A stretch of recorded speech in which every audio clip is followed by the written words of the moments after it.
इस online class में 8वीं कक्षा के तीसरी भाषा हिंदी रखने वाले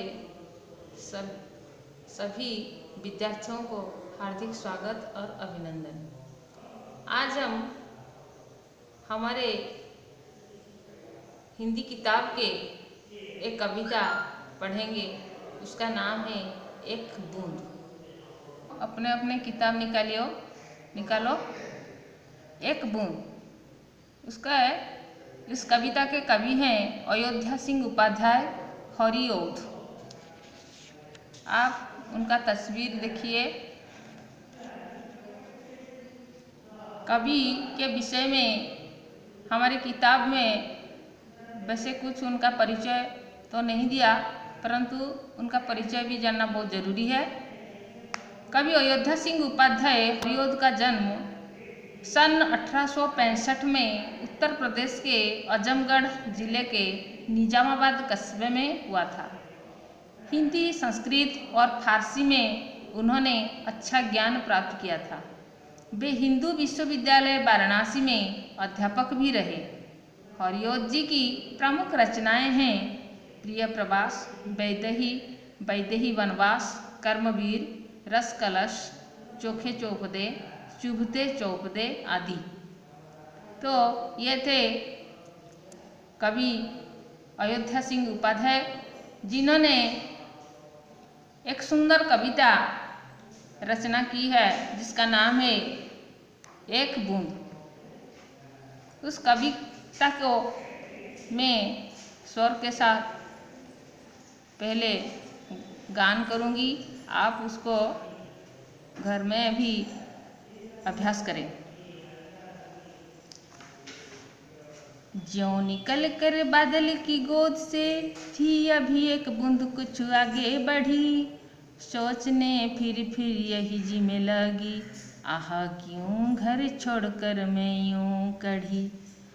देव मेरे भाग्य में है क्या बदा, मैं बचूंगी या मिलूंगी धूल में, या जलूंगी गिरी अंगारे पर किसी, चू पड़ूंगी या कमल के फूल में।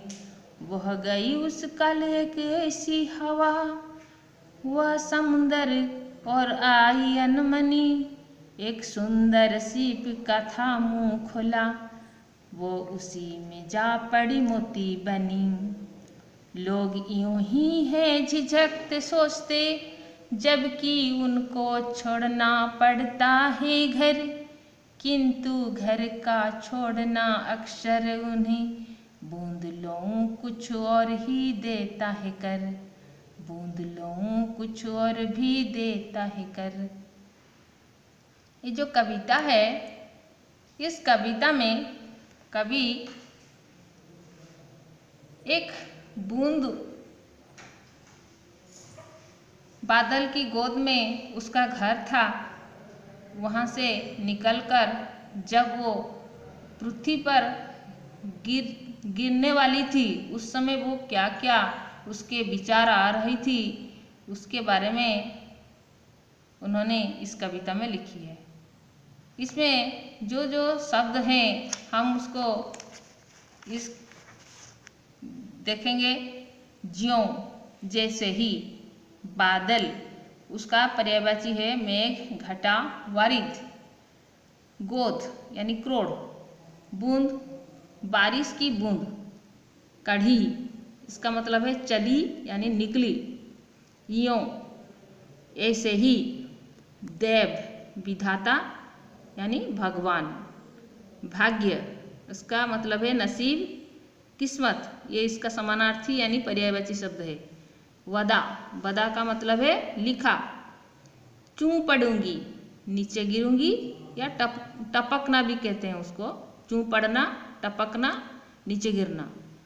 अंगारे जलती हुई आग। कमल का फूल यानी पद्म फूल या पंकज कहते हैं, सरोज भी कहते हैं, कमल का ये पर्यायवाची शब्द है। समुंदर सागर, रत्नाकर। अनमनी मन कहीं और होना, उड़िया में उसे कहते हैं अन्यमनस्क, उसे हिंदी में कहते हैं अनमनी। सीप एक जलजीव है, उड़िया में उसे सामुका कहते हैं। झिझकना, आगा पीछा करना यानी दुविधा।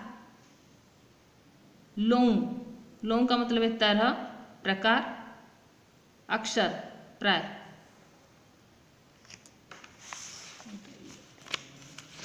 प्रोग्राम